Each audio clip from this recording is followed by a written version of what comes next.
Salam əziz dostlar, yenə də mən, yenə də mövzumuz Sumqayıt Texnologiyalar Parkı.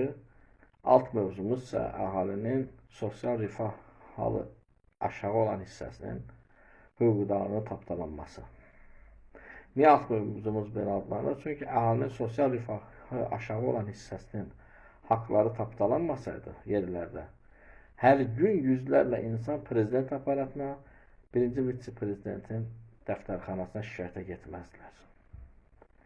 Əhalinin sosial rifah təbəqəsi aşağı olan hissəsi, yəni əhalinin kasıb təbəqəsi çıxış yolunu prezidentdə və birinci vitse-prezidentdə görürlər. Çünki onların haqq səsi yerlərdə eşidilmir. Nə icra hakimiyyətləri, nə məhkəmələr, nə polis, prokurorluq orqanları onları dinləmir. Dinləyirlər, etika xətrinə dinləyirlər, ərzələrini qəbul edirlər. Amma qərarı oliqarxların xeyrinə verirlər. Eynən bizim başımıza da belə işlər gəlib. Ona görə mən bunların hamısını öz həyat təcrübəmdən danışıram.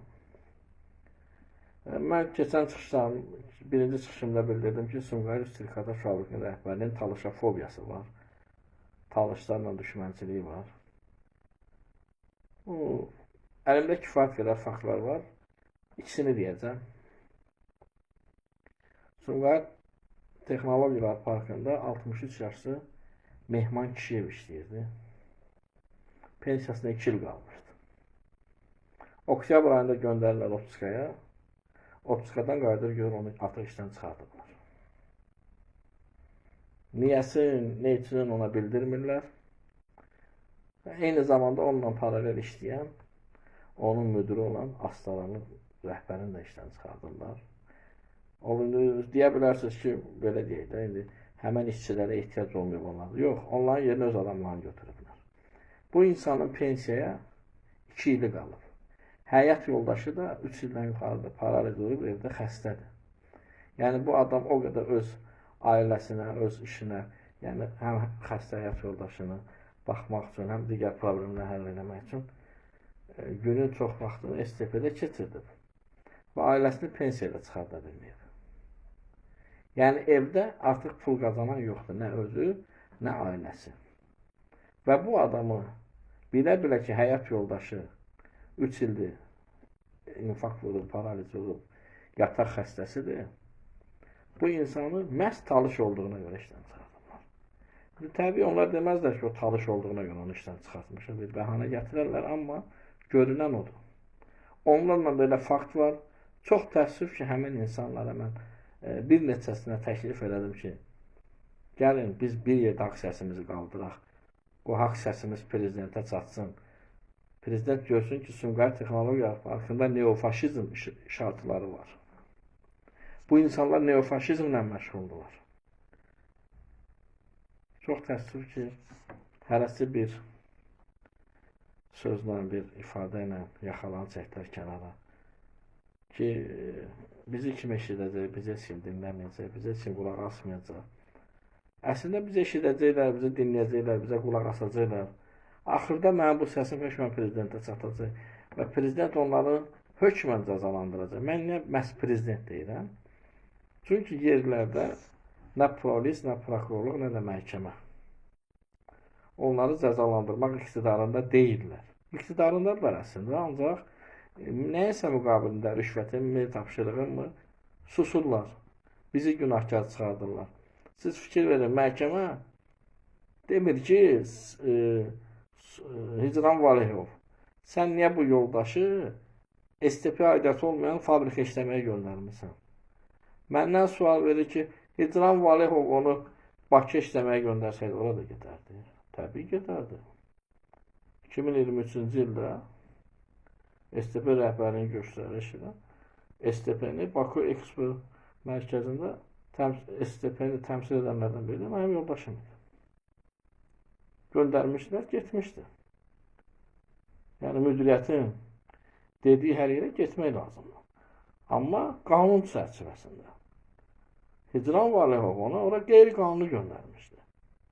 Bakı Expo mərkəzində yoldaşım STP-ni təmsil edir. Yəni, həmən stendin qabağında duran xanımlardan biri idi. Bəs Sumqayıt fabrikinə nəyə göndərmişdi İcram Valiyevonu? Sındırmaq üçün, cəzalandırmaq üçün.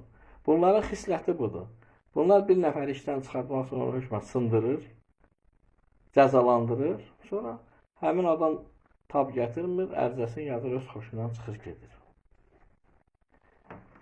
Dostlar, mən yenə də deyirəm, bunu paylaşmaq lazımdır. Bu səsimizi prezidentə çatdırmaq lazımdır. Niyə? Axı hər gün yüzlərlə insan prezident aparatına, Mehriban xanımın qəbuluna getməlidir yerlərdən şikayətə.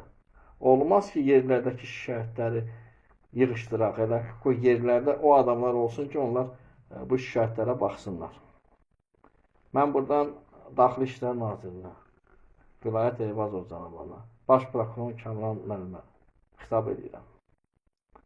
Cənablar, sizin yerlərdəki təmsilçiləriniz xalqı eşitmir. Xalqla prezident arasında uçurum yaradanlardan birinciləri onlardır. Sumqayıt şəhər prokuroru, Sumqayıt şəhər polis idarəsinin rəisi. Sonra məhkəmələr gəlir. Məhkəmələrin tapşırıqla işləməsi özü bir cinayətdir.